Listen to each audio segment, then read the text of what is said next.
Good evening, everyone. Welcome to the August 15th, 2023 Gilbert Town Council meeting.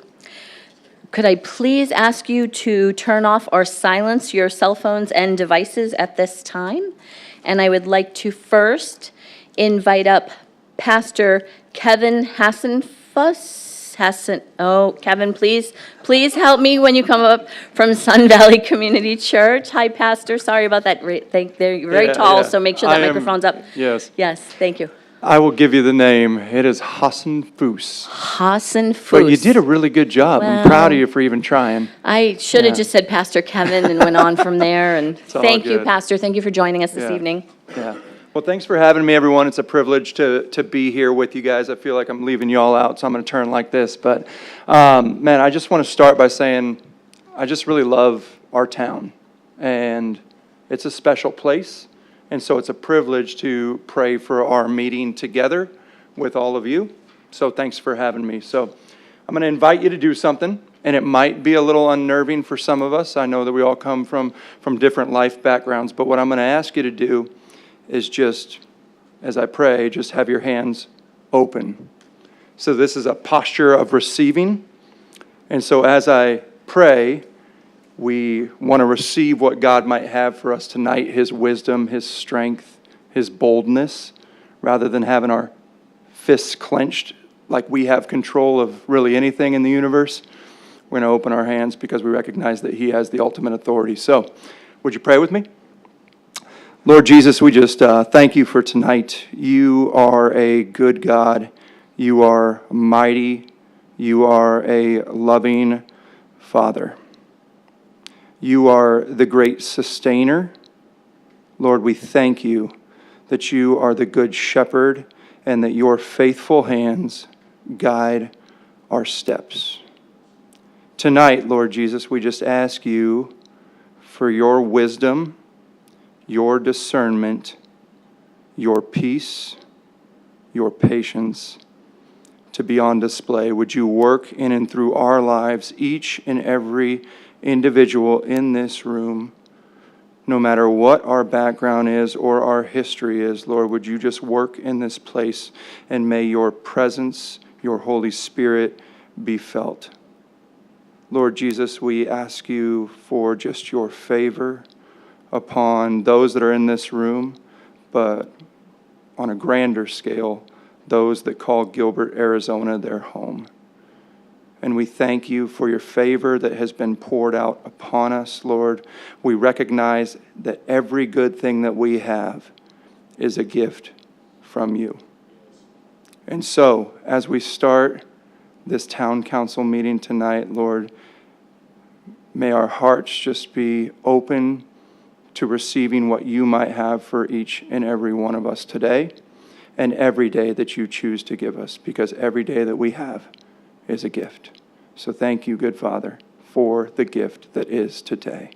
And it's in your name we pray. Amen. Thank you, Pastor Kevin Hassenfuss from Sun Valley Community Church. Thank you so much. Next, we will have the Pledge of Allegiance led by Councilmember Torgerson. Please rise.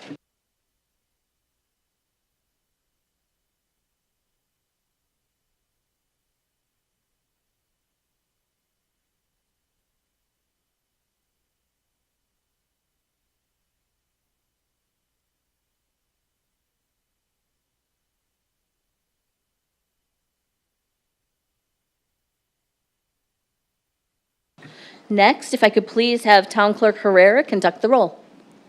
Mayor Bridget Peterson. Here. Vice Mayor Kathy Tilkey. Here. Councilmember Scott Anderson. Here. Councilmember Chuck Bongiovanni. Here. Councilmember Bobby Buckley. Here. Councilmember Jan Kaprowski. Here. And Councilmember Jim Torgerson. A quorum is present. Thank you so much, Town Clerk Herrera. Next, we will move into our presentations and proclamations. We don't have any this evening, and we'll move to communications from citizens. Vice Mayor, passing it to you. Thank you, Mayor. The Gilbert Town Council values citizens' comments and input. Anyone wishing to speak before the council must fill out a request to speak card for each item they wish to speak on and submit it to the town clerk or place it in the bin provided prior to the start of the meeting. The communications from citizens portion of the agenda provides citizens an opportunity to identify for the town council matters of interest or concern related to town government that are not on the printed agenda. Under the provisions of the Arizona Open Meeting Law, the town council is prohibited from responding to issues that have not been properly noticed. Therefore, the town council may only listen to citizens who wish to address them on non-agenda items. At the conclusion of the open call to public, response is limited to individual members of the council responding to criticism made by those who have addressed the public body, asking staff to review a matter, or asking that a matter be put on a future agenda. The town asks that when your name is called, you come forward to the podium, state your name and place of residence, and then begin speaking. All speakers are expected to observe common standards of decorum and courtesy. Personal attacks, political speeches, or threats of political action are inappropriate in this forum and will be grounds for ending a speaker's time at the podium. So I'll call your name. You'll have 3 minutes. The first one, person that comes forward, if you will hit the button on the bottom of the microphone, and it will turn red, and you'll see the red up here so that you know that you're live. And then you'll see a clock on there for 3 minutes. And the first person to speak tonight is Amy Langdon, and following Amy is Ernest Langdon. Amy? Thank you. I'm Amy Langdon, and we, as neighbors of the POCO community here in Gilbert, are here to discuss the multifamily structure under construction in the front yard at 2711 East Melrose. To refresh your memory, we were here in January to discuss what was going on with this project, and several of you promised to come out and take a look at the project, and you did. Thank you. We appreciate it.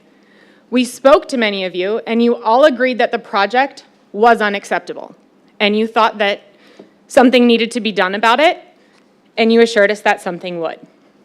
We are here to update you in case you are not aware or educated on what is happening, because nothing has changed. To refresh your memory, the town of Gilbert improperly issued a permit for the construction of an approximately 5,000 square foot 3-level structure in the front yard of an existing residential dwelling. The town initially rejected the application for a permit for the new multi-level structure multiple times, while noting that each time guest quarters shall be single floor per land development code. But then, without any explanation, the town changed its position and approved the permit. The town is now calling the project a home addition, but any reasonable review of the project will quickly reveal that it is not a home addition at all, and it is not attached. We understand that after we addressed you in January, you met with town staff regarding this project. It appears that based on documents provided to us via public records request, and we have many, that while the town council was telling us one thing, the project is totally inappropriate, behind the scenes, town staff was doing something completely different.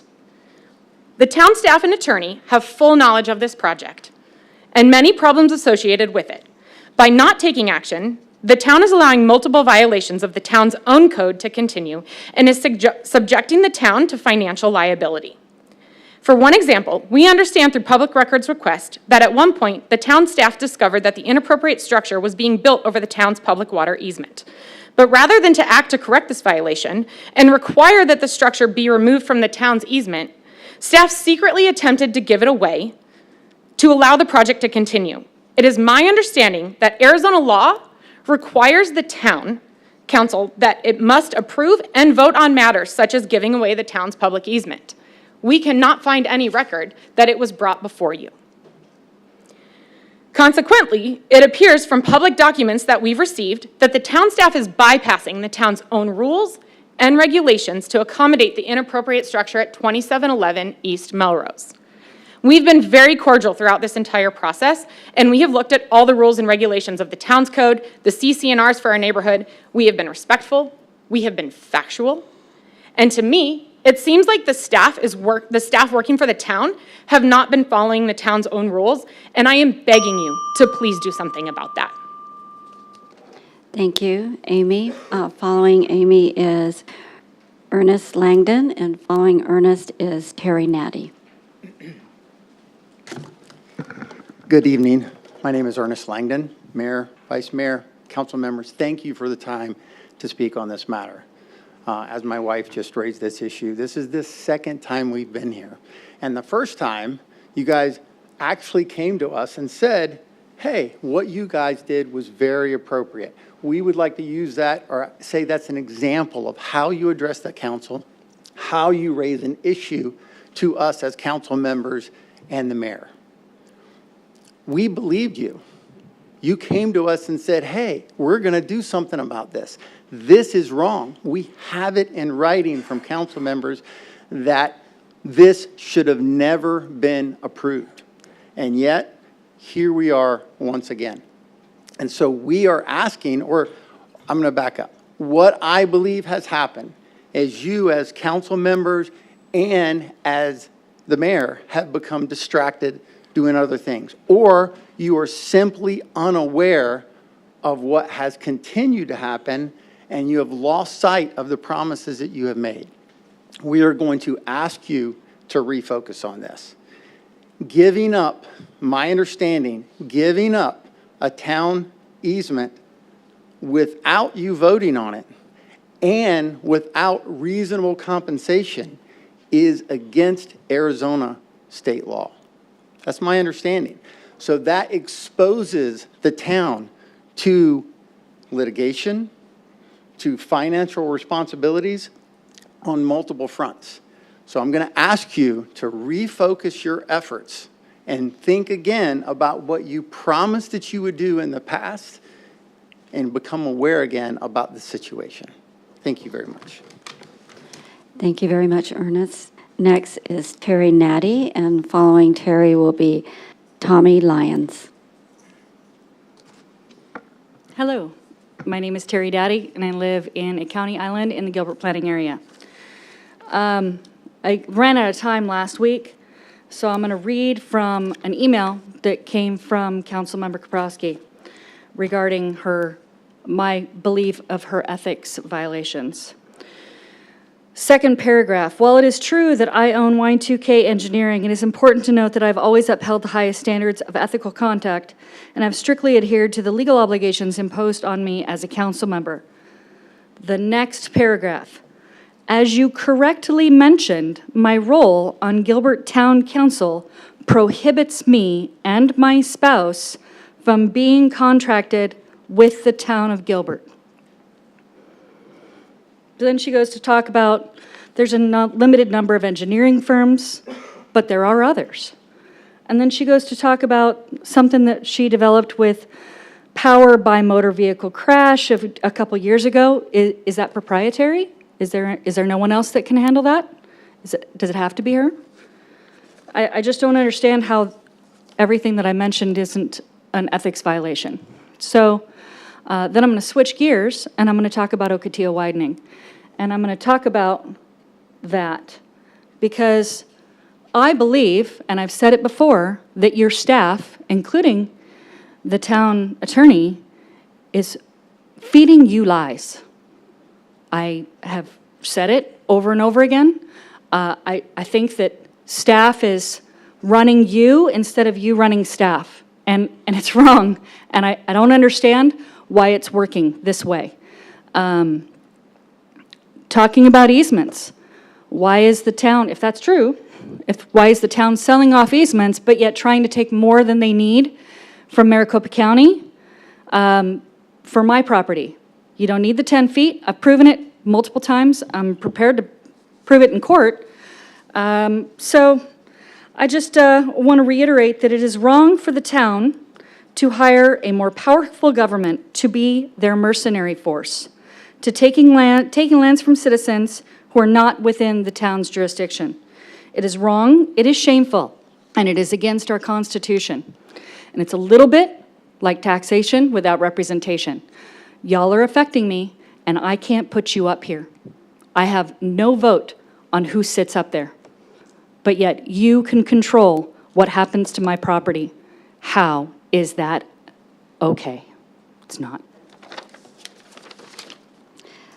Thank you, Terry. Next, we have Tommy Lyons, and following Tommy is David Dobson.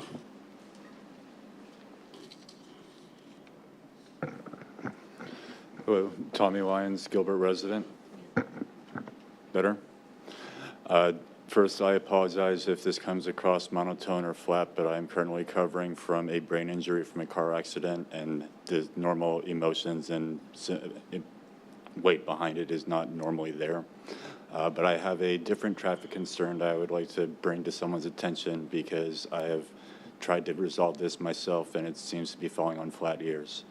On Pecos Road, in between Val Vista and Rome, there is a one-way turn into the shopping center from eastbound Pecos in there.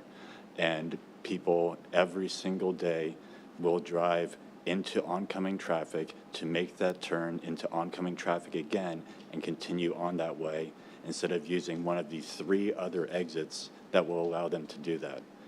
I have approached officers that were on duty in nearby parking lots and brought it to their concerns. And the first time I was told, thank you very much, we'll look into this. And after weeks of waiting and hoping, I have seen no improvement and found another one. And this time was more dismissive, like, yeah, we patrolled the area. Where, when? I can see parts of that driveway from my patio when I'm just sitting at home, and I pass that way multiple times every day, and I have never once seen a police officer there, and I have at least once per day seen someone endanger the lives of every other driver in the area by intentionally driving into oncoming traffic twice to make a wrong way turn instead of using one of the other exits provided. This could be fixed by either having the police patrol the area, issue tickets to hopefully prevent further continuation of this action, or any street signage at all, almost. One way, no left turn, right turn only, do not enter, or my personal favorite of a one-way spike strip, so it will just be put to a permanent halt. But something needs to change. I do not know where else to turn, and hopefully this will resolve something. Thank you. Tommy, before you step away, did you say Pecos and Rome? I didn't hear the other. Yes, on Pecos between Rome and Val Vista. It's into a shopping center right by a gym and car wash. Thank you. Thank you, Tommy.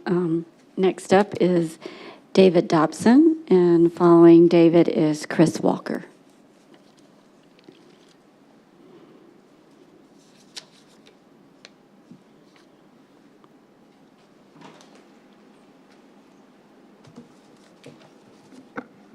Still on? Can you hear me? Okay. My name is McDavid Dobson. I reside at 2649 East Claxton, Gilbert, Arizona. I am here to speak in regards to 2711 East Melrose. As you've heard, some of my neighbors have already spoke to that effect tonight. I'm here to add a little bit more perspective on it. Something actually was done. I don't mean to contradict my neighbors. After we met with you, a stop work order was actually issued on that property because when they originally made their application, they did not include a drainage and grading retention study or plan. That is a requirement in order to get a permit issued. The reason why it's a requirement to get the permit issued in the first place is because it helps staff understand the size and scope of the project. Well, we've kind of gone past that. We're at a point now to where the size and the scope of the project is so big that it actually is sending water to the neighbors, the adjoining neighbors. It's moving water in that direction, which is creating a trespass. Recently, a drainage and grading study was approved by the town for the applicant to then put and implement. You would think that they would be allowed to implement that first before they can continue any other work. That's not the case. They've started doing stucco and windows, and the grading and drainage plan has still not been implemented. You would think that would be a priority or a condition before lifting the stop work order, to at least see if that the proper study was done and that the drainage would actually work in the first place. I would make the contention, and I am of the opinion, only because I've run water downhill for 35 years as a farmer, that this will not drain itself. This property has become so big on the front half of it that it just simply does not have enough open area to drain itself. There's a lot of other problems that go along with this. I would recommend that the town take another hard look at the study that's been presented, maybe even have an independent source look at it to ensure its validity.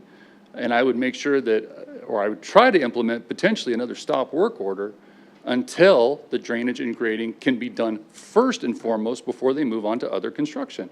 That is the one thing that was needed for the permit in the first place. It should be the first priority before work can begin again. Those are my thoughts on the matter. I appreciate your time. Good night. Thank you, David. Up next is Chris Walker, and following Chris is Nate LeSueur.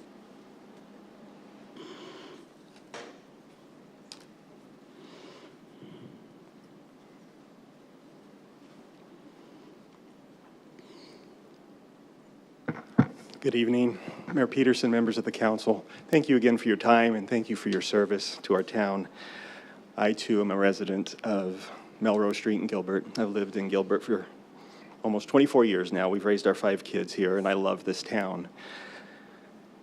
We're not here as neighbors to trifle with your time. We respect your time and we value it. It saddens me that we've had to come back to address this once again.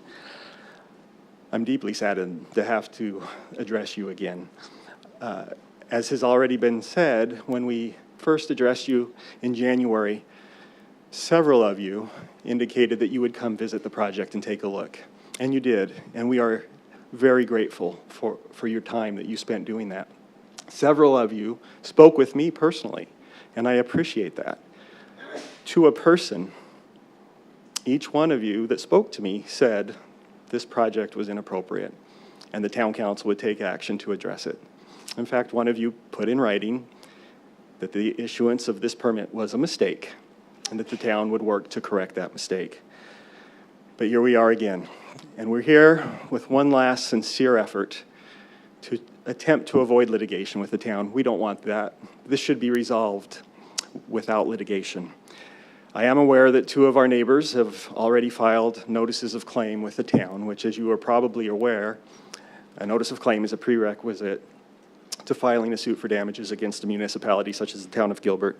But again, our hope here today is to encourage you to take another look at this as you did before so that we can avoid litigation. Obviously, as neighbors, we have serious concerns about the project. You've heard some of them already. Sadly, 3 minutes will not be enough to address all of the concerns and all of the mistakes that staff has made with respect to this project. I would welcome any opportunity to speak with any of you again relating to our concerns, because there are many. But just to highlight a few, some have already been touched on.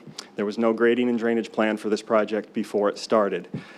That created a trespass, a diversion of drainage onto adjacent properties. Because the town approved this inappropriate project, the town approved a trespass onto adjacent lots. Belatedly, the town approved the grading and drainage plan that will not retain the drainage. In fact, the plan approved by the town requires construction of a retaining wall within the town's public water easement. That's not allowed. This is the same water easement that the building is being built over. And when town discovered that the building was being built over the public water easement, rather than require the building to be removed off the easement, town staff apparently tried to secretly give away a portion of the town's easement. Now, in my approximately 20 years as a litigation attorney representing public entities, my understanding is such a decision would have to come before the town council. Again, 3 minutes isn't enough. I have many other concerns, and I would love to address them with you. I'd love to see this item come up on a future agenda. Thank you. Thank you, Chris. Nate is next, and following Nate is Allison Bauer. I think it's Bauer. Mayor and council, thanks for your time tonight. My name's Nate LeSueur. I live at 2714 East Melrose Street, so directly next door to 2711 East Melrose. My property has been flooding for about 1.5 years, anytime it rains, any amount of rain. When I brought this issue up in January, that my property was flooding, that is when it was discovered by the council that there was no grading and drainage plan. The stop work order was put in place. A grading and drainage plan has been submitted, and my property continues to flood. It has not been implemented. Not a shovel full of dirt has been moved. I have hired a third party or an independent engineering firm to review the grading and drainage plan, and it falls 800 cubic feet short. And it doesn't include the front half of the original dwelling. So I'm here to ask for help. Who would want to buy a property that acts as water storage for their neighbor's property? What do you think the value of my property is now? And I'm asking for your help to please implement the code that is already in place. Not only does the grading and drainage plan fall short, there is also requirement in the town code that asks for 3 inches of freeboard above a 50-year 3-inch rain event, which all of our properties need to retain water for.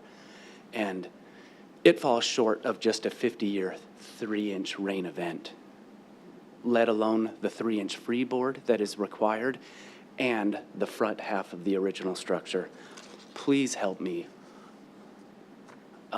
I felt like we were going to be helped in January, but literally nothing has changed for about a year and a half. Thank you. Thank you, Nate. Allison?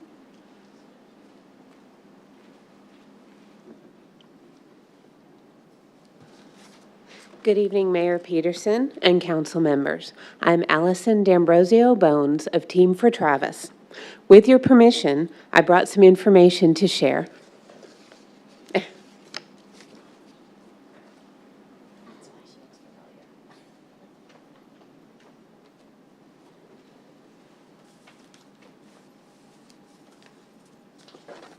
Thank you for allowing me to speak again with you about asplenia awareness and why what Team for Travis does is so very important.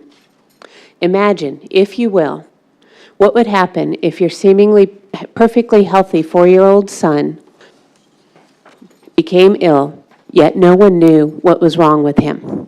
No one was able to provide a diagnosis, and then imagine having to say goodbye to him just 20 hours after he first developed a fever. Now imagine your shock at learning that if someone had been able to detect your child was born without a spleen and missing a major part of their immune system, your child would likely still be alive. Over the last 5 years since Travis's death, I've been entrusted with hundreds of other rare disease patients' stories. Imagine, if you will, being a U.S. Army veteran, a registered nurse, and a nursing professor. Due to changes in your insurance coverage, you must now be forced to choose between paying $1,300 for your prescription medication or feeding your family. Travis's story and my friend Shauna's story are just 2 examples of why I am so passionate about advocating for rare diseases like isolated congenital asplenia. Earlier this year, I had the privilege of partnering with State Congressman Steve Montenegro to help pass Arizona House Bill 2470, which calls for Medicaid coverage of rapid whole genome sequencing to critically ill Arizona babies born in our state's NICUs. If more comprehensive testing such as this had existed when my son Travis was born, it is likely he would still be here and telling you his own story. I've spoken at 3 national rare disease conferences, again telling Travis's story and also helping other rare disease patients learn how to tell their stories and advocate for themselves. Tomorrow night is Travis's 9th birthday. Your Gilbert Water Tower is again going to be lit orange in his honor and for asplenia awareness. When you see it, I ask that you think of this little boy with the $1 million megawatt smile and share his story with everyone you know. I also invite you to consider joining us at Topgolf in Glendale on October 1st. At the event, our friend Drew Pearson from the Dallas Cowboys will be attending, and we would love to see all of you there and help support our mission. Thank you so much for your time. Thank you, Allison. Appreciate you being here. Did you want to say? Mayor, that's it for the communications from citizens. Thank you, Vice Mayor. Any comments from anyone? No? Thank you. Moving on to our consent calendar. Vice Mayor, back to you. Thank you, Mayor. As we move into consent calendar, we are going to move item number 32 forward, and Councilmember Kaprowski will provide the motion for that.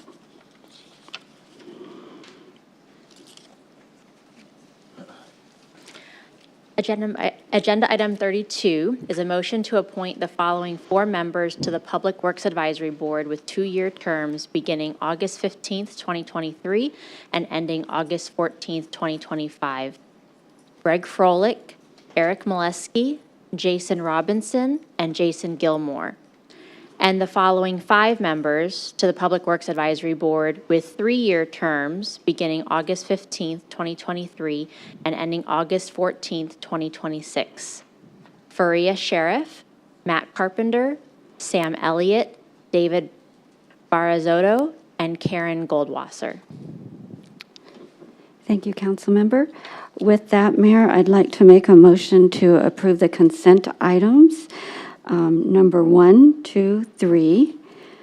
Number 4, with a corrected amount of $135,885. 5, 6, 7, 8, 9, 10. 10A. 11, 12, 13, 14, 15, 16, 17, 18, 19, 20, 21. 22, 23, 24, 25, 26, and including item 32 that Councilmember Kaprowski just added. I have a motion by the Vice Mayor. A second? I'll second it. Motion by Vice Mayor, seconded by Councilmember Bongiovanni. Please vote.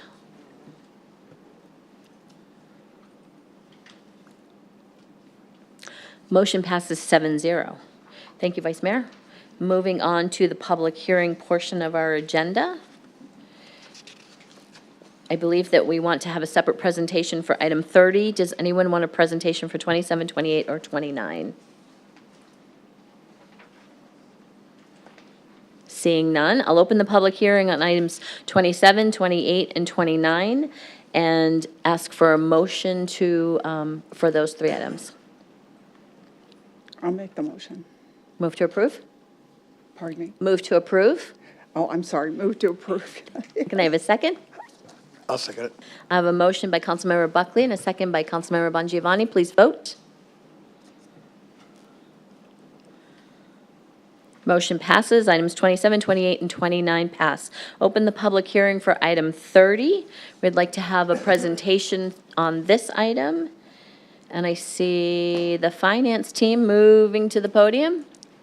Several members of the finance team moving to, staff podium on that side, yes. Hawken, could you shut this microphone off, please? Thank you, thank you. Item 30 and a presentation by our great finance team. Thank you. Good evening, Mayor, Vice Mayor, Council. Today we are going to discuss short-term rental licensing fee. This is accompanying the ordinance that was passed in June of this past year. This is just some overview information about the licensing fee that we'd like to discuss with you today. So quickly, just what we'll cover is the short-term ordinance that was passed earlier this summer, as well as our licensing fee proposal. Just for a quick brief overview, the ordinance that was passed June 20th of this past summer, a couple of these key items in this ordinance included property owners required to license with the town of Gilbert, them to submit an emergency point of contact, the requirement of a neighbor notification with an attestation of completion included in that, as well as civil penalties that will be passed down to the owner if anything were to happen on that property. These penalties are in 3-tiered system, so at the first at $250, second violation $500, third being $1,750. And again, this ordinance was passed June 20th and went into effect July 20th of this year. What we'd like to discuss with you this evening is a proposed license fee. This proposed license fee would include a $100 short-term rental license fee, as well as a $100 rolling annual renewal fee, which means that the renewal fee would be due in the month in which the property owner originally registered. with the licensing fee, the reason that we're asking for it is simply because we believe that it will help manage the new short-term rental licensing process that we are instituting this year. Resources included in this process include an online licensing portal that is available to property owners as well as any managed members owners for that property. This also includes a 24/7 hotline for questions and complaints for residents to access at any given time. Again, this will offset the costs associated with managing this brand new process that we're rolling out in September, and we're hopeful that it's going to be smooth rolling, fingers crossed.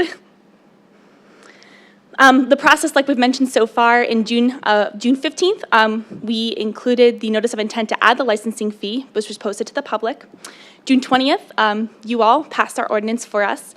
And then September 15th, if it's approved, the licensing fee will be in effect. And I'll close with any questions. Thank you. Any questions, council members? Councilmember Bongiovanni? Yeah. So the phone number, will that be given to adjoining neighbors? This phone number, Yeah, the emergency contact, yeah. Well, for complaints or whatever, will that be given to the adjoining neighbors? absolutely, yes. So a part of the neighbor notification, that 24/7 hotline is included in that. It's also going to be posted on our partner's website as well as gilbertaz.gov. Okay, thank you. Of course. Councilmember Kaprowski? Where do business owners go to register their short-term rentals? Absolutely. So earlier this year, you also passed our contract with GovOS, who we're partnering with to register to implement this new process. GovOS will be the house for this portal, so owners can access that at any given time. What they're going to do is they're going to be sent like an activation code that they can use to link their property online. And again, at any point, these property owners can go in and access this information. Could you clarify that the property owners will be determined based on listings that are offered in existing apps? Absolutely, yeah. So GovOS, the luxury of this property is they do that research for us. So they find all of these properties within Gilbert. They compile them, and using public information on Maricopa County Assessor's website, they identify the property owners of these properties, and that's how we'll contact these folks and ensure that they are registering with Gilbert as a short-term rental. Will the fees be annual on a calendar year or based on the initial registration date? On initial registration date. So in the month that the owners do register with Gilbert, it'll be rolling. So if they enroll in September, their annual renewal will be due in September of the following year. Thank you. Councilmember Bongiovanni? I'd love to see, if possible, now that we'll be collecting their information, if we can work with tourism to give them information, to give their people who come to their homes about what to do in Gilbert while they're here. Absolutely, Councilmember. That's already in the works. We're working with economic development to help give them the data and the research that they'd like, but we're also creating resources for property owners as well as these renters who are occupying these properties to access Gilbert's resources to ensure that they're, following HOA guidelines, that they understand what our rules and regulations are for Gilbert. So those are all in the works. Councilmember Torgerson? Would you please go over what the violations are that the owners could possibly face? Sure. So with the violations, again, I'll go back to the ordinance slide. So with the violations, again, these are against the property owners themselves, so not the folks renting the properties, but the property owners. These can include a couple of different things, but the violations need to be fairly intense for us to pursue them. Is there something specifically that you'd like me to cover with these? This was already in the ordinance, so it's already kind of in effect. This was just passed down from what was passed to us by Model City Tax Code that we adopted as Gilbert. No, I'd like you to go over exactly what they could be facing. What they could be facing. So again, these are broken down into 3 tiers of violations. For your first violation, you'd be fined $250. Second violation, and these are accumulating. So if your second violation, you'd be fined an additional $500 on top of the $250 you already would have paid. And then same thing with that third violation. I'm so not being clear, I'm sorry. What is a violation? Does that make, I'm sure I'm not being clear enough. Yeah. Absolutely. My apologies. Yeah, so it would just be offenses in which PD would need to be summoned for those. So like noise complaints, any issue that PD would need to be involved in that would be a direct violation of any of our laws or anything within those neighborhoods is something that we would consider a violation.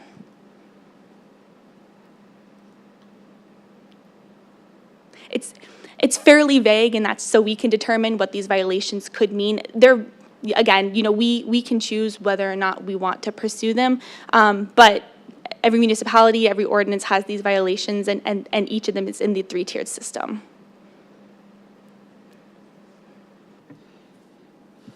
Any other questions or comments? Oh, Councilman Bongiovanni. Is there a point in time with continued violations that they can lose their license? Absolutely. We can suspend a license for up to 12 months at any given time, and this can be for a variety of different things, but this would include these violations. And after that 12 months, they could be allowed to, you know, submit an application, but it would be up to our decision whether or not we'd like to accept that, but we could suspend these licenses at any given time for a 12-month period.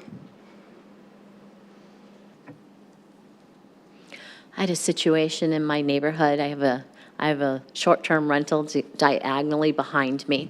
And about 2 months ago, my neighbor next door texted me first thing in the morning, and she said, "Did you hear that really loud party till 4 or 5 this morning?" I sleep with headphones because my husband snores. Shh. And I didn't hear it. And she was home alone, and she's currently fighting cancer. She couldn't get any sleep, so she texted me to know if I had a contact for this person with Well, the now you do. short-term rental. And I said, I don't have a contact. So I got on one of those apps, and I found someone, and I reached out to her. She gave me her name. She called me. We talked. I said, you know, we're just having this situation. And these folks were actually going to be a long-term rental after all. So that was good news, right? 2 weeks ago, it happened again, so my neighbor reached out to me again. They've sold the house, so now there's new owners. And now they've turned it into a short-term rental. So the info that I had ended up going away pretty quickly, so I wouldn't be able to contact them anymore. So there are crazy situations going on out there, and we realize you think you get ahead of it, and you can contact the person, and you know who you can reach out to, and then you can't. How often does the assessor's website get updated with new owner information? I'm curious about that. Yeah, great question. It's pretty automatic. I would say a couple of business days maybe for that information to be reflected. The nice thing is, especially with the software system that we're using, they do this research about every 3 to 5 days. So we discover new properties, new short-term rentals in Gilbert every 3 to 5 days, which is really fantastic because we're able to cover a lot of ground and also be sure that we're capturing any new rentals that are being popped up and address them as quickly as we can. And are we seeing an increase, a steady increase of those short-term rentals? We absolutely are. I think right now our figure is about 850 short-term rentals in Gilbert, and that's a pretty high jump considering in about 2018 it was about 300. So we are seeing a pretty slight increase, I guess you could say. Yeah, I was thinking the first time maybe Jordan came and presented to us, it was maybe 450, 500, something like that. So yes, we are seeing a pretty good increase as we're moving along. Any other comments or questions on this item? I have, for the public hearing item, I have one person that submitted a comment online, and they are in support of this, so I thought I would mention that. I also wanted to ask you, is this your first time presenting to us? It absolutely is. I thought so. Well, welcome. Welcome to the podium, and you're doing a great job. Thank you for that. I don't have any other public comments. It looks like we don't have any other comments up here, so thank you very much. I will close the public hearing and bring it back to the dais for discussion or a motion. Thank you so much. Mayor, after saying thank you very much to the staff for the hard work that you've put into this, this is an issue that we hear from our residents, and I appreciate the diligence that you've put in to make sure that we do this correctly and in a way that's easy, not only for the owners, but those neighbors to understand how to address any issues they have. So with that, I'd like to make a motion to approve item number 30. Thank you, Vice Mayor. Do I have a second? Second. I have a motion by Vice Mayor Tilke and a second by Councilmember Anderson. Please vote.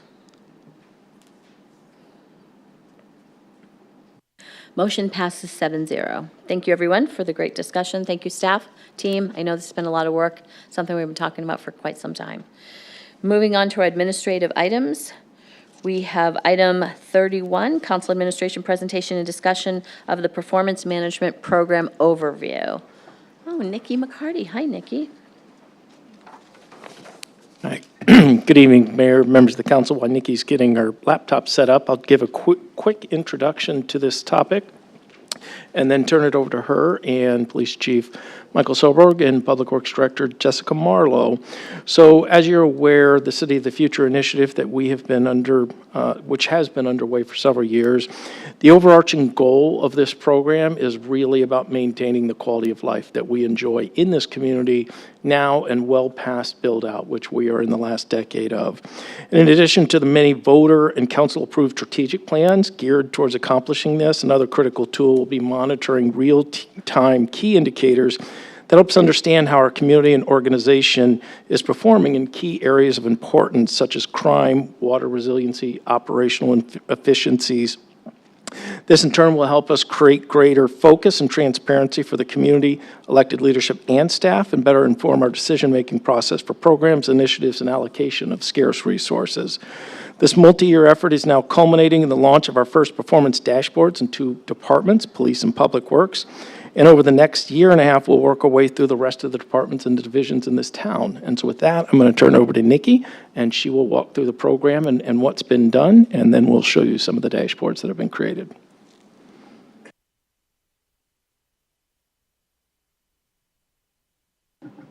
Thank you. It's my first time in the new council chamber, so very excited to be here. Thank you, Mayor, Council, Patrick, thank you for the introduction. Very excited to be here tonight to share our progress. My name is Nikki McCarty. I've been lucky to serve in the role as Chief Performance Officer since January of 2022, but I've been with the town about 10 years in various capacities. So this is my baby, and I'm very excited. Well, my 3rd baby. I have 2 other human babies, but this is I'm very excited to share tonight our overview, give you a preview of the dashboards, and talk about have Chief Solberg and our Public Works Director Jessica Marlowe come up and share their experience and some of the things they're excited about. So with that, I'm going to move quickly through the agenda tonight. I know it's the end of the meeting. I'll give a quick history and overview of the performance management program. And then again, have Chief and Jessica come up and talk about the pilot programs. And then there'll be some time for feedback and discussion after we show you a little glimpse of the dashboards. So as Patrick mentioned, this program really does tie up to the City of the Future initiative. As Chief Performance Officer and as being responsible for overseeing some of the City of the Future initiatives, I get asked a lot, how do we know if we're on the right path and what does that look like? And so by analyzing data, establishing priorities, focus areas, and setting meaningful targets, we're hoping to be able to monitor our progress towards this important initiative. And so we feel like this program is very much in alignment with our mission to anticipate, create, and help people. We'll be able to utilize data and performance metrics to analyze our trends and make course adjustments to our path. We'll be an organization that plans and acts on important items that will help us achieve our goals. And we'll continue to work with our residents and community stakeholders to understand how their short and long-term needs fit into the vision for Gilbert's future. And so the performance management program really helps support our ability as an organization to monitor areas of significant importance, achieve optimal performance across all service lines, achieve greater transparency for our residents, ensure operational efficiencies, and give us the ability to monitor trends and metrics that help us analyze our data and more efficiently allocate resources where we see they're needed. So I know there's a lot of, I'm sorry, I'm forgetting to click. I know there is a lot of text on this slide, so I won't show you or read all of this, but I just want to show you that this organization has been committed to high performance for a long time, well before I was here. So back in 2000, Gilbert started documenting our performance measures in our budget book, and they are still updated in there annually. We participated in the International City Managers Association Center for Performance Management since the early 2000s. We established the process, you've probably heard of WIGs, our wildly important goals that we set annually, and we established those back in 2010. We participate in the Valley benchmarking communities where we benchmark ourselves across all the other great cities in our valley. Again, as Patrick mentioned, the City of the Future initiative was established in 2018, and a lot of our goals and performance metrics align with that initiative. And more recently, we received What Works Cities certification, the gold level in 2021. As part of that, our pilot program that you're going to see tonight and have Jessica talk about tonight was that initiative, that performance management initiative with What Works Cities. And What Works Cities, just real quickly, is a program that celebrates local governments for their exceptional use of data to inform policy decisions, allocate funding, and deliver services. So it's an award that we're really proud of and we've worked really hard for. And so, again, I've served in this role as Chief Performance Officer since 2022, and we have a core team of about 20 members that is different team members across the organization that help support this initiative. And we've now had our performance management program go through the first pilot with Jessica and the Public Works team, and now a second pilot with our police department. And tonight, we're ready to preview the dashboards. We anticipate that within a couple of weeks, we'll be ready to publicly launch those. We have a plan to engage our media and our reporters to talk through those dashboards, to talk through the program, and provide any answers that they might have as they see these. This is not new to local government. There are a lot of different performance dashboards you'll see in different cities. City of San Diego is one we've looked closely at, and other organizations across the nation. But we're really proud of how we're addressing this, approaching this very cautiously, and really taking the time to dig in and to do this what we feel is the right way. So again, I don't want to go into too many levels about the program details, but it's about 12 to 16 week engagement that we go through with each department. Again, we've gone through 2, but every department will participate. There's a series of meetings, goal-setting activities, data inventory, and quality assessments that are done in order to build and create these dashboards. And the benefits that our departments see from this program and that Public Works and Police have seen from this program, I believe, are enhanced transparency both within the department and breaking down of silos of data that might exist within divisions. Data that is current and reliable. A huge initiative and a huge part of this program is making sure that the data is quality, it's real time, what we call, we don't like to say live, but as real time as possible, live connections, so that there's not manual processes going into updating these dashboards and this data. We've seen this with both pilot programs. Employees are really engaged. They're learning from each other.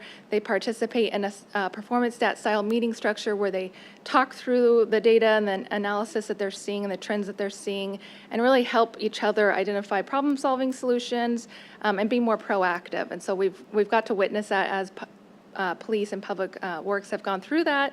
It's really exciting to see. We've been able to identify problems early on, and also, as I mentioned earlier, rapidly deploy resources where we see issues or concerns. And so again, in progress, we put Public Works and Police Department because this will be a continuous evolution. We'll continue to refine our dashboards, to refine our data analysis, bring more people, train more people in the organization to better understand our data analysis. And so with having 2 pilots under our belt, we now feel, or Patrick at least feels, we're ready to jump in and do 3 departments at once. And so next month, we'll kick off with Courts, Development Services, and Economic Development Department. And then quickly through the calendar year 2024, try to get through the rest of our organization with that performance management program, that 12 to 16 week engagement I talked about, setting goals, targets, helping them assess their data quality and that whole engagement. So we're really excited to get to everyone in the organization. And so with that, I'm going to pray that this works and hop over to my laptop and show you a little preview.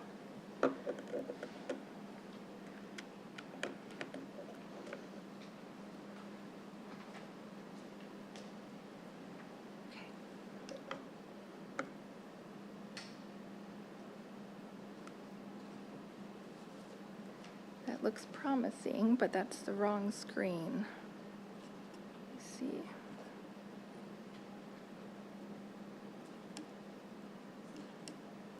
I feel AV hovering, so thank you. Yeah. Thank you, Joe. I know it's showing my other screen. It's extended instead of mirrored. Okay. I'm used to. System preferences. Is that Yeah. Display. There we go. Display is right down there. Yeah, arrangement. Mirror, maybe? There we go. Perfect. Thank you, that should work. Thank you. Thank you, Joe. Okay, so this performance management page is not live yet, but it is going to live on the manager's office website, which has recently been revamped with updated information. So we have links over here to the City of the Future initiative and different mission, vision, values. So this will give residents a brief overview of the program, the City of the Future initiative, talk about our What Works Cities Gold level certification that I talked about. And then this is where we will build out, as departments come on, we will build out the different department websites. And so you'll see this legend is important. And so there's 4 different categories. Again, the goal is to set targets, goals, performance metrics around these dashboards. But we do have the category of monitoring, and that's important to note because some of these dashboards are very powerful, but some of this is new data to the department that they need time to analyze and look at before they understand what the right target is or what the right goal is or what trends they're seeing.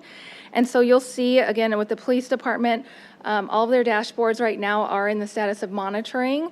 Part of the reason for that is they changed over software systems in about 18 months ago now in Versaterm, and they don't have that historical data yet embedded into these dashboards. So we're seeing a good amount of data, but maybe not enough to set targets and goals around yet. They anticipate having that historical data brought into the dashboards in, I think, October, last I heard. And so you'll see that some of these are around monitoring. Public Works, on the other hand, does have some targets and goals set, so you'll see some of those in the near target or needs improvement category. And then we also have the meeting target category. So that's kind of how we break down these scorecards. And so what you'll see is a quick snapshot of the Gilbert PD overview, and we call these our scorecards. So this is, again, to kind of give residents a quick glance. How is this department doing? And we look at these metrics, and the reason why they made it to this level of being on the performance management dashboard is they are issues of the utmost importance to our community. And so across the top here, you'll see different tabs that go to different scorecards around mental health, digital forensic, domestic violence. And so right now, again, this is live data that is feeding those numbers. So it is real time as cases are being put in the system. We'll see the number of crimes change. And one of the most robust dashboards we have to show you is a Part 1 scorecard. So what I'll show you is, as a resident, you're looking at these figures and you see current month violent crimes, 7. If you click on this will take you over to our ALEX site, which is our open data portal. And you'll see, again, the legend and, again, the summary of the police department performance management program. These are hyperlinks to drop you down. But you can scroll through, and then this is where the real powerful data is. And, again, tabs to go through these. And these dashboards change daily. Our team and the team in PD has been fantastic about learning this very powerful program called Tableau that is allowing us to pull in from multiple data sources, live data connections, and make these dashboards. And so this one is just a quick snapshot where we can compare ourselves. Here we're comparing ourselves to average violent crime rate for 100,000 across Arizona cities. And so you can see our crime rates broken down by Central and Santan. You can filter by dates. I don't want to steal all of Chief's thunder because he wants to scroll through these with you, but we also have built in storytelling pieces to each of these dashboards. So we think that's really important to not just put data out that some residents, including me, I'm not a data analyst, needs a little bit more context to the data and what they're looking at. And so we've worked hard to create these dashboards and here, of course, our digital government team has really helped us put this together and linked to some of the great videos they've put on. And so I want Chief to get to scroll through those, but before I turn it over to him, I'll just show you, there's also the Public Works drop down here, where they also have a scorecard, and it functions the same way, where they will click on and go over to their performance management dashboards, and you'll see their different trends. So right now we have 7 dashboards that are ready to go live in September for police and 3 or 4 for Public Works, but we're actively working on increasing those numbers and finalizing some of those steps. So if you don't have any questions for me right now, I'll turn it over to Chief and Jessica and let them share a little bit of feedback from their end. Any questions for Nikki at this time? Okay, thank you for your time. Thank you, Nikki. Okay, Chief, let me know if you need me. Mayor, council, thank you for letting me brag a little bit about everything Nikki's done and all of my employees. Part of the hardest thing with the performance management is deciding, there's so much data of narrowing in, not only do we have some internal needs, but also for the public, of educating them as to what's going on in our community. Nikki gave you a little bit of a preview as to the 7 dashboards that we will be going live with. We actually have an 8th that we have internally to monitor overtime and the cause and the location of the overtime. But with these 7, as Nikki mentioned, they're all in the monitoring phase. The Part 1 crimes and the domestic violence data, a lot of that, once we hopefully integrate the old data from Intergraph into Versaterm, then we will be able to have our 20 years of history of crime, and then we can start doing some better comparisons. And normally we look at a 3-year window for our crime, of what our crime rates are. But with the way it's currently designed, you get a good idea, and the public can play with this, and we encourage you to. Let us know if you find any errors or see any issues with it. But as we've talked about, the majority of our crime in Gilbert is property crime, and that's where you're seeing the majority of these large pie graphs. But you can hit each one and dive deeper into it. A little bit of an explanation, as Nikki mentioned, but then you can get into these graphs, and you can select each category, and you can select what time. So if you just want to look at burglaries, commercial burglaries, residential burglaries, you can go into these data sets and you can toggle them off and on depending on if you just want to look at last month. We look at it not only from, so this graph here shows frequencies. The darker the color, the more calls for service within that day and time. So you can see during the late afternoon, early evening is our highest area. Overnight, about 5 o'clock in the morning, 4 o'clock in the morning, depending on what day it is your slowest time. So we look, this is just one system that we look at when we look at our patrol deployment. This will be another tool for us, not only to look at where do we need our people and at what time, but what type of crimes are we seeing and experiencing.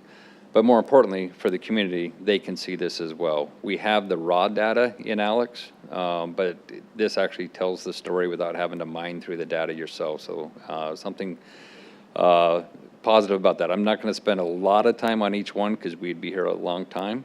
But so moving on to the mental health calls and the crisis response team. We started our crisis response team last year. It's been about a year now since they've been live and active. Right now, the other thing with looking at data, you realize what you're not capturing or what you could capture better. So right now, the calls for service that are showing on here are emergency mental health petitions, where we get an order from the court to take someone in for a mental health screening. Then we also have suicide calls, suicide threat calls, and mental health related calls.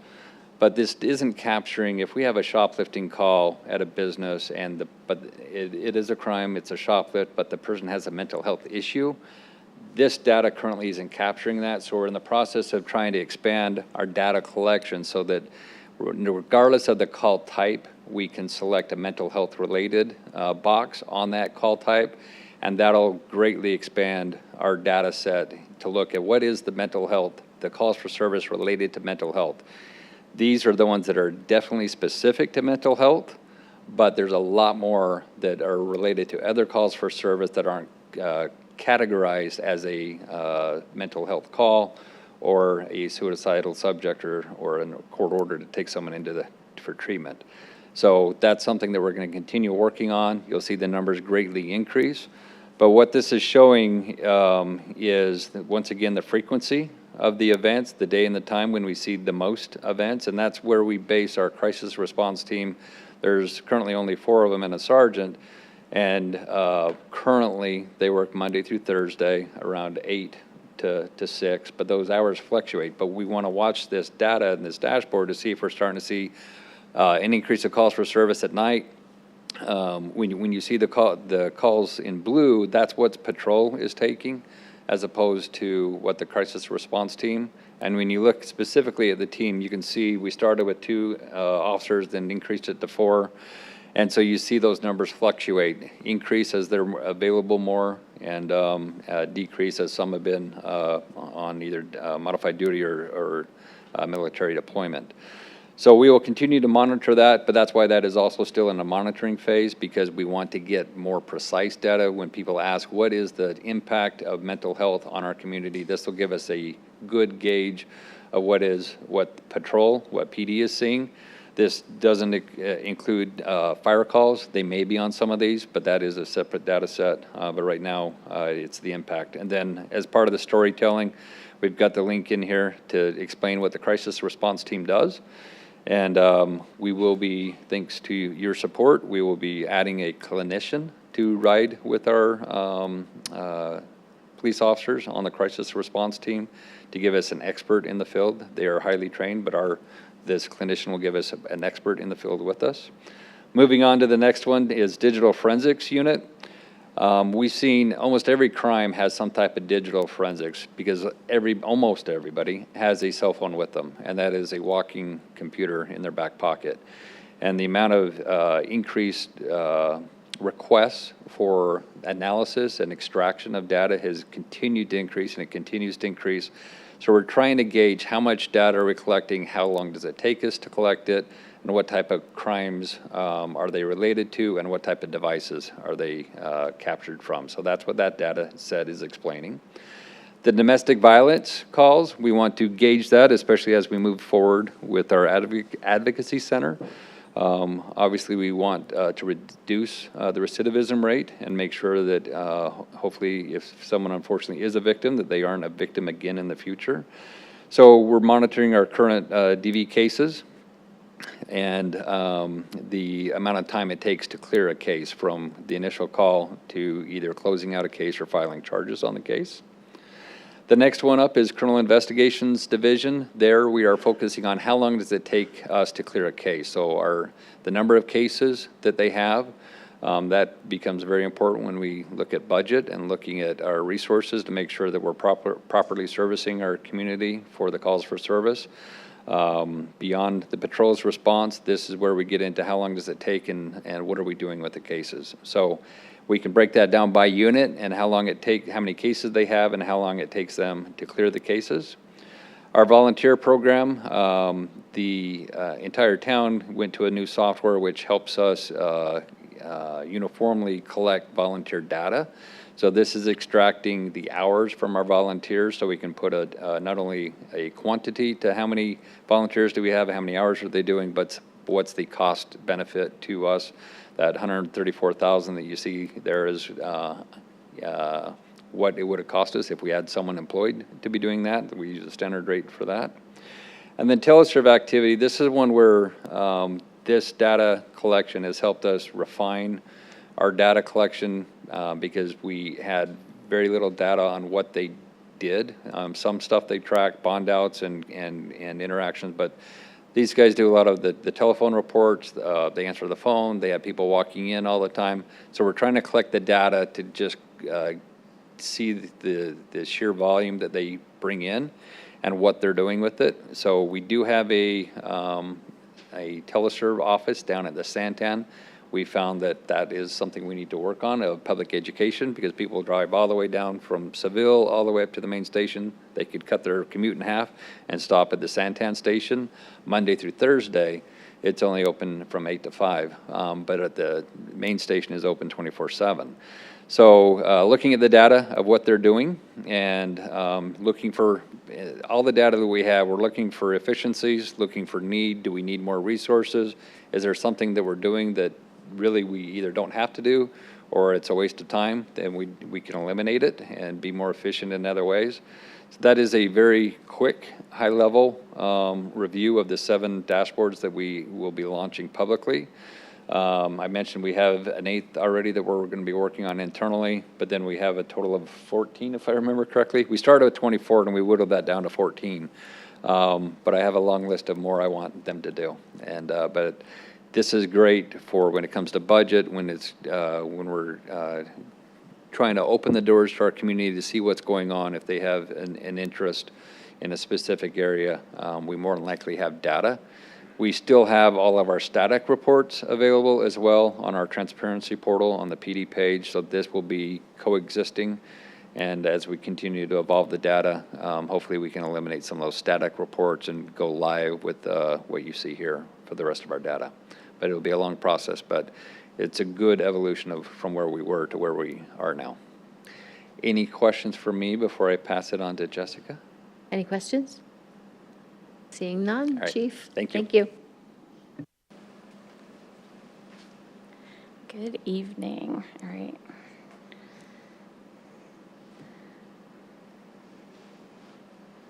Okay. So as Chief mentioned, when we started looking at the data, one of the most challenging things we found was we have so much data. We collect data on every single line of service and on every single employee that works in Public Works. And so trying to decide what we were going to share, what was the most interesting to the residents, what was the most reflective of the level of service we're providing to our residents, as well as just the community as a whole. So we have 3 of our 7 divisions here represented so far, starting out with solid waste and recycling. And there's more dashboards to come within solid waste and recycling as well, but the ones we started with were number of missed cans per month and then container maintenance. And that's something that's important to the residents because nobody wants to call and say that they missed their garbage can. And we track that, and we track that on an individual employee level so that we know, is there 1 or 2 employees that need more training? Is there a new subdivision that hasn't been put into the routing software yet? And so it's something that we're able to easily take a look at and see if we're meeting that goal. And we have a goal of less than 0.5% missed cans, which we collect over 600,000 trash and recycle cans every single month. And we know we can meet the goal. It's currently showing not meeting the goal, but that's something that we track, and that's when we see we're not meeting the goal, we can dig into it and say, why aren't we meeting that? If you remember this time last year, we were about 15 solid waste drivers short, and so we know that we're gonna probably see an increase in some of the missed cans and missed streets and different types of services like that as we have new drivers that are training. And as Nikki mentioned, this is all live data, so you can see for August so far, the total cans that we have is way down here because we're only partway through the month, and we haven't collected, everything that we need to collect for that month yet. So some other things that we'll be tracking on the solid waste and recycling is our diversion rate, and I'm trying to remember, I can't remember the other one. And then on the street side, our 2 dashboards that we're showing right now are graffiti removal and pothole repair. And this is something that we wanted to share with the residents because it's reflective of the aesthetic of the community. And we want to make sure that we are responding to those reports and removing that graffiti and repairing those potholes in a timely manner. This is something that once the graffiti is reported to PD first, and then they do an investigation and documentation, and then this is once it comes over to us. And our goal is to remove 90% of all of the graffiti within 48-hour period. And we only have a 90% goal because sometimes it's inaccessible. It's on a bridge, it requires special equipment to access it. So we didn't want to set a goal that wasn't achievable. But as you can see for the month of July down here so far, you can hover over this, and we've had 14 graffiti reports, and only 1 of them wasn't completed within 48 hours. So this is something that you can kind of go month by month if you want. You can go year by year if you want. And one thing that, if we had this dashboard actually active last council meeting, we had a call to the public where someone made a comment about graffiti increasing in the town.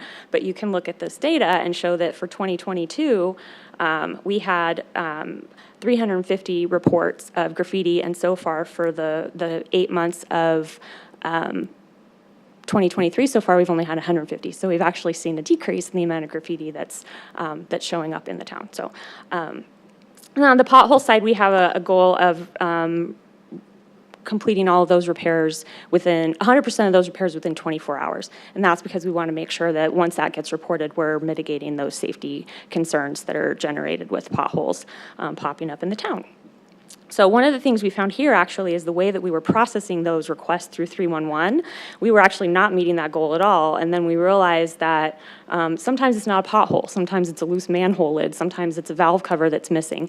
And so we close it out and send it over to a different department, but it wasn't getting closed out in the system, so it was showing that we weren't meeting that goal. So now that we have changed the way that we process things in our system, we are meeting that goal. And so it's just one way that by looking at the data and visualizing it this way, we say, why aren't we meeting it? We're getting out there, we're doing this, we know we're repairing them. And it's those ones, it's duplicates, it's things that don't end up being potholes. And so we're able to really, by looking at the data more closely, kind of answer some of those questions about why aren't we meeting that goal the way we intended to. So Jessica, if you scroll back down, that's what, to the left is an actual pothole being fixed, and to the right, it wasn't actually a pothole that was the issue?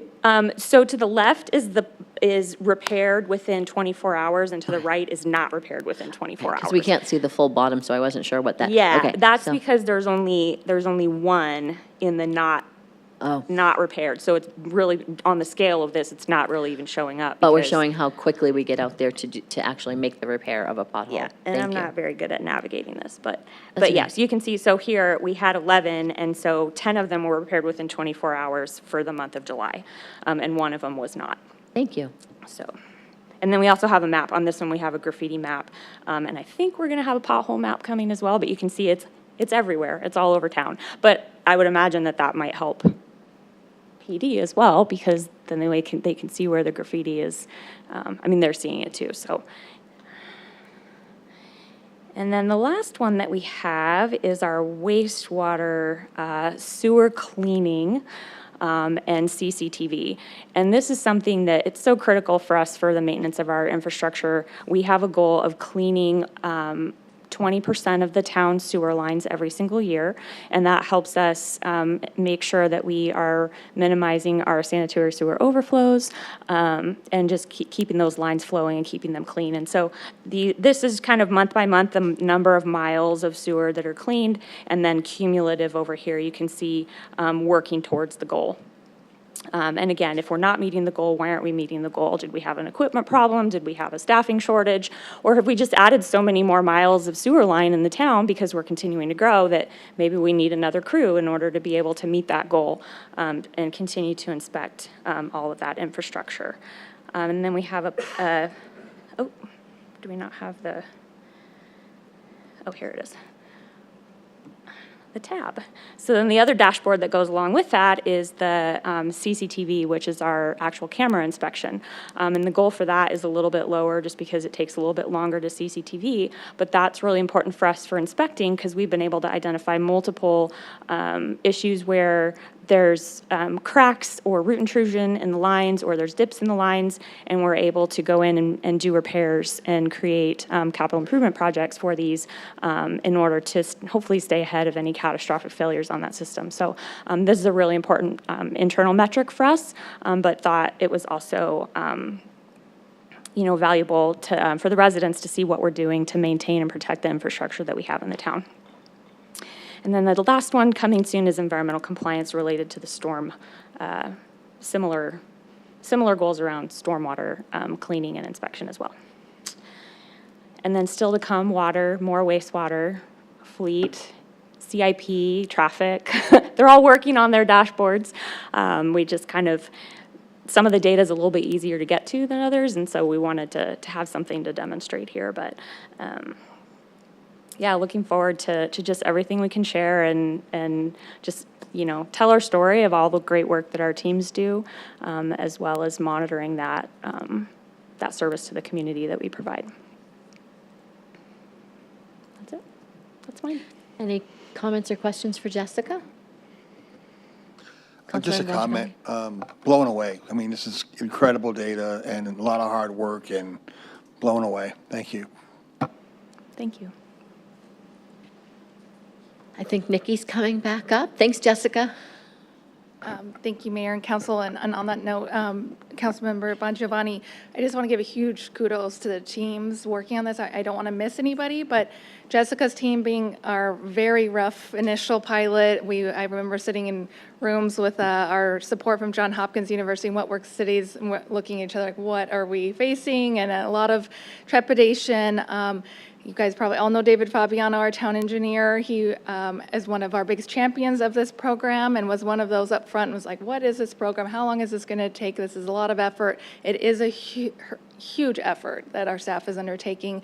But I think you heard from Jessica and Chief. They've really seen the results of it. We've seen employees getting really excited. But I have to give a shout out to the core performance management team, the IT team. We wouldn't have these dashboards and this powerful program here without them. Patrick for his vision, and the town manager's office for all their support with this initiative, and all of our executive team. It's been a huge effort to get here, and we're really excited to be here tonight. Excited to launch with the public here in September and answer any questions you guys have, and show you more details as this evolves. Again, it's going to keep growing. It's going to keep changing. These dashboards alone changed up until an hour ago. There's some new features that I didn't even see until tonight. So the teams are actively meeting daily, working on these dashboards. So a lot more to come on this. I'll turn it over to Patrick. Thank you, Nikki. Yeah, you can't understand enough what a heavy lift this has been. Parallel to this effort is also a huge effort around data governance, an entire team working on data governance, and we have such a large and disparate set of systems that we use in our various departments and divisions, and getting the data, making sure it's formatted properly, making sure it's accurate, getting that connection so it's live so that we don't have to do a manual process to keep this information up to date is just a massive lift, and one that started even well before Nikki assumed her role and we assembled these teams.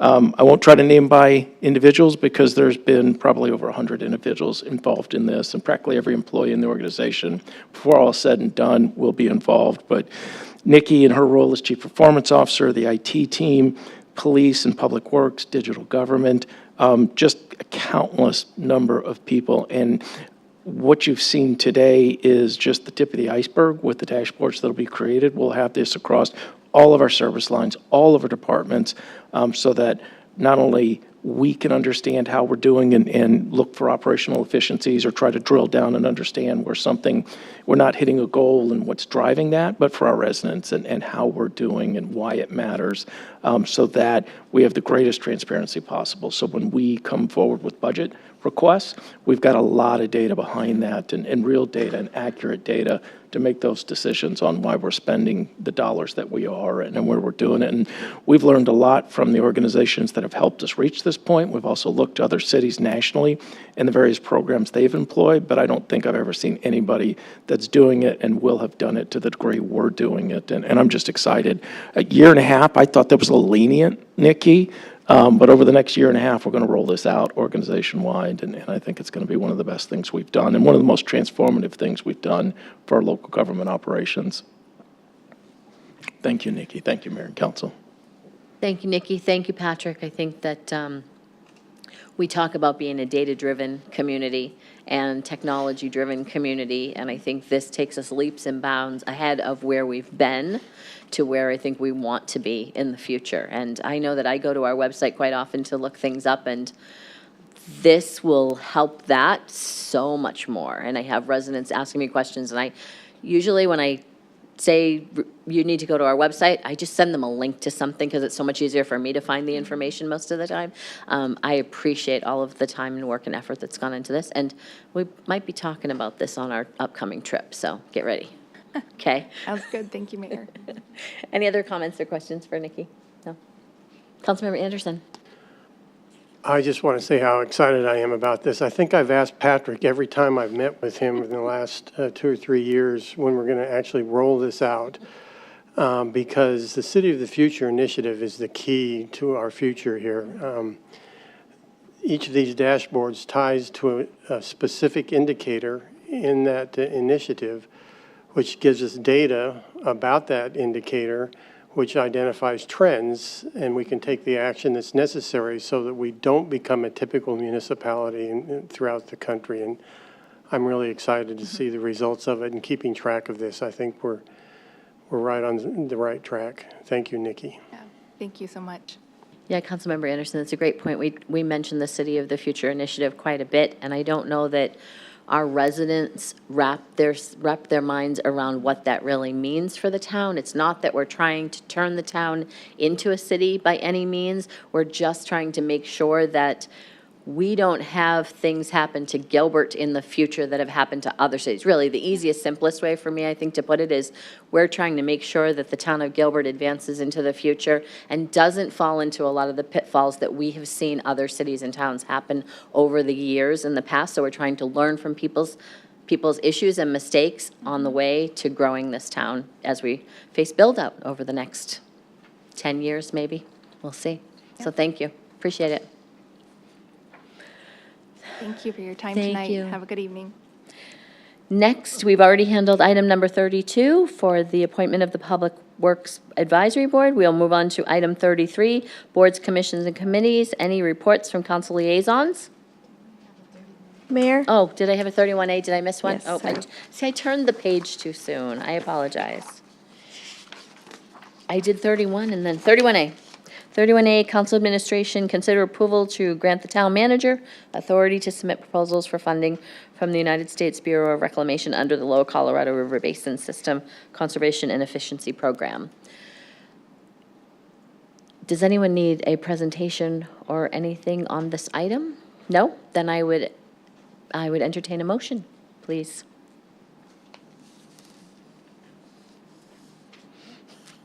I'm voting before I hit the Oh, you're trying to mic. vote Sorry. before you- I hit the wrong button, so I don't know what that will do. It said I voted. I apologize. Mayor, I'd like to make a motion to approve item 31A. Thank you. Do I have a second? Second. I have a motion by Vice Mayor Tukey and a second by Councilmember Kaprowski. Please vote. Now you can vote, Vice Mayor. Thanks. They removed your vote too, so. Motion passes 7-0. Thank you. Sorry I missed that one. Like I said, I turned the page too fast. Item number 33, boards, commissions, and committees, reports from council liaisons. Seeing none, moving to, I will mention under future meetings, we have no meeting on September 5th. It has been canceled officially and removed from our calendar. Our next meeting will be on Tuesday, September 19th, just so everyone is up to speed on that. Communications, report from the town manager on current events. Thank you, Mayor, members of the council. Today, the Bureau of Reclamation announced that the Colorado River will be operating in a Tier 1 shortage for 2024. This is a temporary improvement due to the above-average snowpack received this past winter. While we welcome the temporary reprieve, the system is still on a negative trajectory, and therefore Gilbert will remain in Stage 1 of our local drought plan to continue to prepare the community for a future with less Colorado River water. Anybody that would like to learn more about this can go to gilbertaz.gov/water shortage to learn more. Thank you, Patrick. Moving on to report from council on current events. Nothing? Moving on to report from mayor on current events, I have a few. So I just mentioned that we won't be meeting on September 5th. That one is canceled. Our next meeting will be on September 19th. I'd like to say congratulations to the new members of the brand-new Public Works Advisory Board. Looking forward to the work that that board will do. Gilbert Fire and Rescue Department held their annual back-to-school shopping on this past Saturday. Wanted to send out a very big thank you to the Coles at Val Vista and Williamsfield. They hosted and sponsored this event with $150 gift cards to everyone in attendance. I think there was maybe double the firefighters that there were kids and families there because the fire department comes out in full force to support this, and most of them are on their own time when they come out for this event on a Saturday morning and bring their family members. Also want to thank the American Legion Post 39 Auxiliary for their donations for that event. Our superintendent of schools for Gilbert Public Schools, Shane McCord, was there. Councilmember Buckley and I were both there. It was a great event and so much fun to watch the faces of the families. Wanted to send out just a message of condolence to the Peterson family, Emelina Peterson Turley, the sister of our state senator Warren Peterson and former council member and vice mayor Victor Peterson. Emelina passed away over the past couple of weeks and was laid to rest. She was only 51 years old and had a battle with cancer for the past 3.5 years. Emelina and I got to be friends. We ran for council at the same time. We ran for reelection at the same time. We served as vice mayors at the same time, and she was just a wonderful lady and will be greatly missed by the Peterson family and the Queen Creek community. For our town, I see it on some of the monitors, for our town is running a teacher supply drive that will kick off on September 1st and run through September 21st. A lot of local businesses will be the donation locations for this drive. This drive is really for the teachers. We want to make sure that anything that they need in their classrooms is met, and they usually spend so much on their own classrooms. There's an Amazon wish list that is just the best. If you're interested, there's a QR code there. The Amazon wish list, you can purchase exactly the items that they're looking for, and they get shipped right to a member of For Our Town's home, and they bring them to be distributed to the school districts. Last year, they split between Higley and Gilbert, and they do it in proportion because Gilbert's much larger than Higley, so Gilbert gets some more supplies than Higley does, but it was an amazing sight to see. And I think that was all I had. Thank you. Oh, no, one more thing. Today, and I'm going to put you all on the spot. Today is City Hall Selfie Day, and we're going to take a selfie. So because I'm in the middle, because the last time I did this, I was sitting in Councilmember Buckley's seat, and I got the whole council. So because I'm in the middle, I either have to take two, or I could ask a few of you to come to this side, and we'll take one photo. Interested? Let's do it. Let's do it. You want to go this way? Come this way, because I think I can get the Gilbert, yes, please come down this way. This way, yeah. I'm going to do it before I adjourn this meeting. You're all going to have to watch. So if I can get everybody over here, then I think I can get us in with the American flag. Scott? Councilmember Anderson? Make sure I can see everybody's face. I can't see Councilmember Bongiovanni. There we go. You actually can move up a little closer if you want to. There we go. Ready? Got it. Thank you. Thanks for indulging me. Gilbert Digital will love that, I think. Meeting adjourned. See you on September 19th. Oh, I forgot one. Kirsten, did we have oh, sorry, unadjourned. Gilbert's very own newly crowned National American Miss Arizona, Sophia Lavols. She was just crowned and let us know about this position that she's just greatly earned and very excited to represent, and she's a Gilbert resident. So we wanted to make sure that we announced that too. Thank you.